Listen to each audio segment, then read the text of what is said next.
여러분, 요양병원 고를 때 호텔 같은 로비나 깨끗한 건물, 외관, 화려한 홍보 책자에 속으시면 절대 안 됩니다. 제가 15년 동안 현장에 있어 보니 겉보기에 화려해도 정작 밤에는 의사 한 명 없는 곳, 욕창 관리가 안 돼서 상태가 악화되는 곳이 수두룩하더라고요. 요양병원 선택이 정말 중요한 이유는 단순히 불편한 게 문제가 아니라 부모님의 건강이 급격히 나빠질 수 있기 때문입니다. 아무래도 한 번 입소하시면 부모님이 짧게는 몇 개월, 길게는 수년 동안 생활하시는 공간인 만큼 고려할 부분이 정말 많죠. 그래서 오늘은 부모님을 모실 요양병원을 선택할 때 상담실에서 반드시 물어봐야 할 필수 질문 9가지를 준비했습니다. 이 내용만 잘 챙기셔도 나중에 후회하며 병원을 옮겨야 하는 상황은 충분히 줄이실 수 있을 거예요. 첫 번째는 야간 의료 시스템, 밤에 공백이 없는지 확인하는 질문이에요. 낮에는 어느 병원이든 다 평온해 보여요. 직원들도 많고 의사 선생님도 계시고요. 그런데 진짜 문제는 모두가 잠든 밤에 생겨요. 그러니까 밤에 의사 선생님이 병원에 상주하시나요? 응급 상황이 생겼을 때 바로 처치할 수 있는 장비와 시스템이 있나요? 라고 꼭 물어보세요. 당직 의사가 한 분뿐인지, 여러 분이 교대로 계시는지, 그리고 병동마다 숙련된 간호사분들이 제대로 배치되는지도 확인하셔야 해요. 특히 부모님이 당뇨나 고혈압 같은 기저질환이 있으시다면 이건 꼭 확인하셔야 해요. 밤에 갑자기 상태가 나빠지는 경우가 많거든요. 야간에 처치가 안 되면 급하게 큰 병원으로 이송해야 하는 상황이 올 수 있어요. 병원이 어떤 매뉴얼을 가지고 움직이는지 답변을 꼭 들어보세요. 저희는 이런 경우 이렇게 대처합니다 라고 시스템적으로 설명해 주는 곳이 좋은 병원입니다. 두 번째 필수 질문은 욕창 관리와 기저귀 케어 방식이에요. 욕창 예방을 위해 몇 시간마다 체위를 변경해 주시나요? 라고 물어보세요. 체위 변경이란 누워 계신 자세를 바꿔드리는 거예요. 그리고 이미 욕창이 있는 환자의 경우에는 어떤 드레싱 제품을 쓰시나요? 전담 간호사는 따로 계신가요? 또 확인하셔야 해요. 거동이 힘드신 부모님께는 욕창이 정말 생명과 직결되는 심각한 문제예요. 한번 생기면은 낫기가 정말 어렵고요. 심하면 뼈까지 썩어 들어가는 무서운 병입니다. 계속 한쪽으로만 누워 계시면 그 부분에 욕창이 생기거든요. 좋은 병원은 체위 변경 기록지를 보여주면서 저희는 정해진 시간마다 이렇게 철저하게 관리합니다 라고 자신 있게 말해요. 그리고 팁 하나 드릴게요. 병동 복도를 지나갈 때 냄새를 맡아보세요. 환기가 잘 되고 기저귀 교체가 수시로 이루어지는 병원은 냄새가 거의 안 나요. 만약 복도를 걷는데 찌린내가 심하게 난다면 아무리 시설이 좋아 보여도 피하시는 게 좋습니다. 이건 제 15년 경력으로 확실하게 말씀드릴 수 있어요. 세 번째는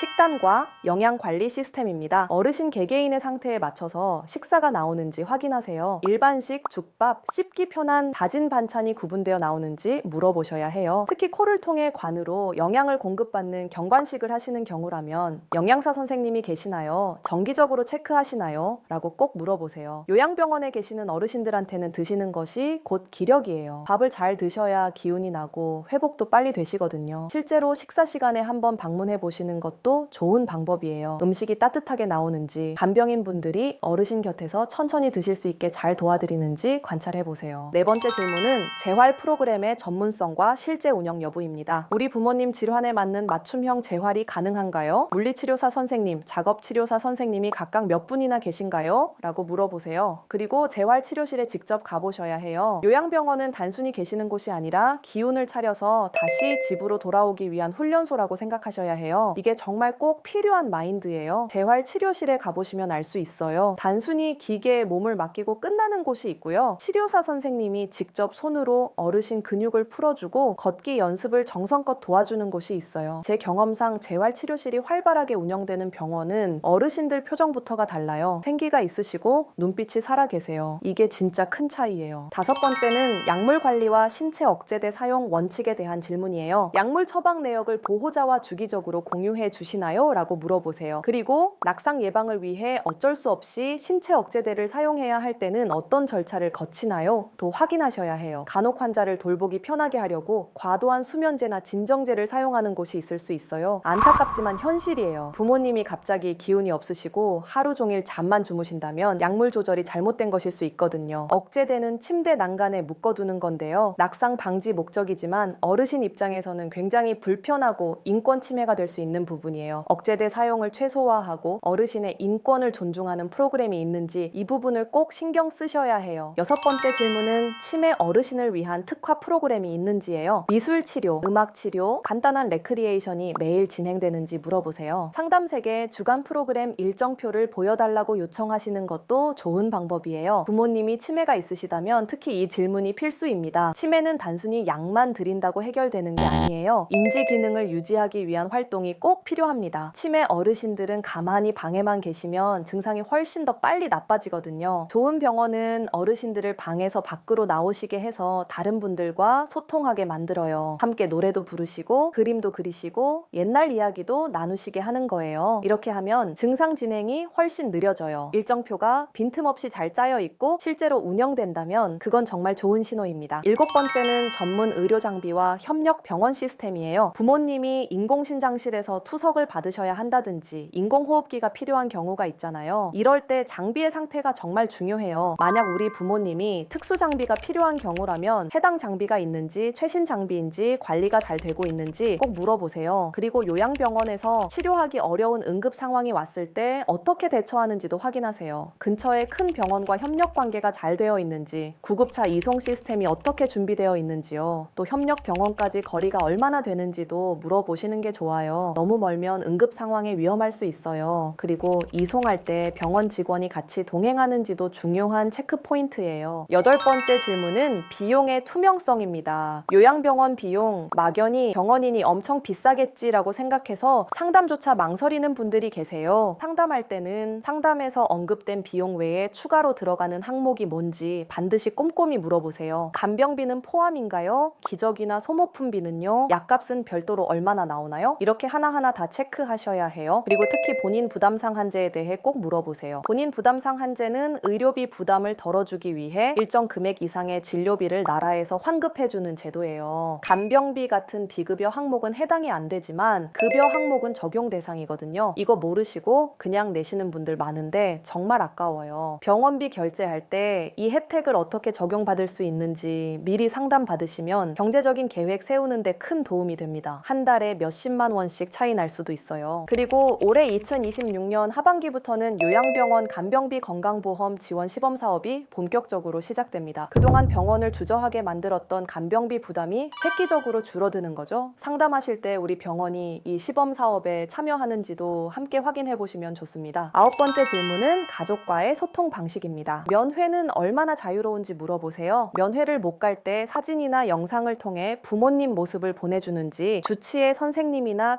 간호팀장님과 정기적으로 상담 전화를 할 수 있는 시스템이 있는지도 확인하세요. 부모님을 병원에 모시고 나면 보호자분들은 늘 마음이 무거우세요. 죄송하고 또 궁금하고 그런 마음으로 사시게 돼요. 그래서 병원에서 소통을 어떻게 하는지도 반드시 확인하셔야 해요. 요즘은 감염병 때문에 면회를 제한하는 곳도 있잖아요. 그럴 때 어떻게 하는지도 확인하셔야 하고요. 카톡으로 사진 한 장 보내는 거 어려운 일 아니잖아요. 이런 작은 배려를 해주는 병원이 진짜 좋은 병원이에요. 소통에 자신 있는 병원은 보호자의 질문을 귀찮아하지 않아요. 오히려 적극적으로 정보를 공유하려고 노력합니다. 어머니 오늘 밥 잘 드셨어요? 재활치료도 열심히 하셨어요? 이렇게 먼저 연락을 주기도 해요. 자, 여기까지 9가지 질문 모두 확인하셨나요? 많죠? 그런데 이게 다 필요한 내용이에요. 하나하나가 정말 필수적입니다. 마지막으로 꼭 드리고 싶은 말씀이 있어요. 많은 보호자분들이 부모님을 병원에 모시는 것을 마치 포기처럼 생각하시면서 자책하세요. 내가 부모 노릇을 제대로 못했구나. 내가 모셔야 하는데 이렇게요. 그런데 15년 동안 현장에서 일한 전문가 입장에서 말씀드리면요. 이건 절대 포기가 아니에요. 오히려 사랑하는 부모님께 더 안전하고 전문적인 환경을 선물하는 책임감 있는 선택입니다. 생각해보세요. 집에서 24시간 욕창 관리할 수 있나요? 전문 재활 치료를 해드릴 수 있나요? 체계적인 영양 공급과 약물 관리를 할 수 있나요? 힘들잖아요. 그래서 전문가의 도움을 받는 거예요. 부모님과 더 건강하게 오래 함께하기 위한 과정이라고 생각하시면 좋겠습니다. 오늘 알려드린 9가지 질문 꼭 메모해 두셨다가 병원 방문하실 때 하나씩 체크해 보세요. 핸드폰 메모장에 적어두시는 것도 좋고요. 이 영상을 저장해 놓으셨다가 병원 가시기 전에 한 번 더 보시는 것도 좋아요. 병원 측의 답변이 구체적이고 당당할수록 그 병원은 믿을 만한 곳입니다. 얼버무리거나 그냥 잘 돼 있어요. 이런 식으로만 답한다면 조금 의심해 보셔야 해요. 혹시 부모님의 특별한 건강 상태 때문에 더 궁금한 점이 있으시거나 비용 계산이 복잡해서 도움이 필요하시다면 언제든지 댓글로 남겨주세요. 제가 일일이 다 읽어보고 답변 드리겠습니다. 더 깊이 있는 상담이 필요하신 분들은 설명란에 있는 상담 신청 링크를 통해서 연락주세요. 제가 부모님을 모시는 마음으로 꼼꼼하게 상담해 드리겠습니다. 요양병원 선택 정말 힘든 과정 과정이죠. 밤마다 고민하시고 눈물 흘리시는 거 저도 다 알아요. 그런데 제가 끝까지 함께 하겠습니다. 여러분 혼자가 아니에요. 오늘 정보가 부모님을 위한 현명한 선택에 큰 힘이 되길 진심으로 바랍니다. 영상이 도움이 되셨다면 좋아요 버튼 눌러주시고요. 구독과 알림 설정도 해주시면 앞으로 더 유익한 정보로 찾아뵙겠습니다. 오늘도 고생 많으셨어요. 부모님 건강하시길, 여러분도 건강하시길 기도하겠습니다. 감사합니다.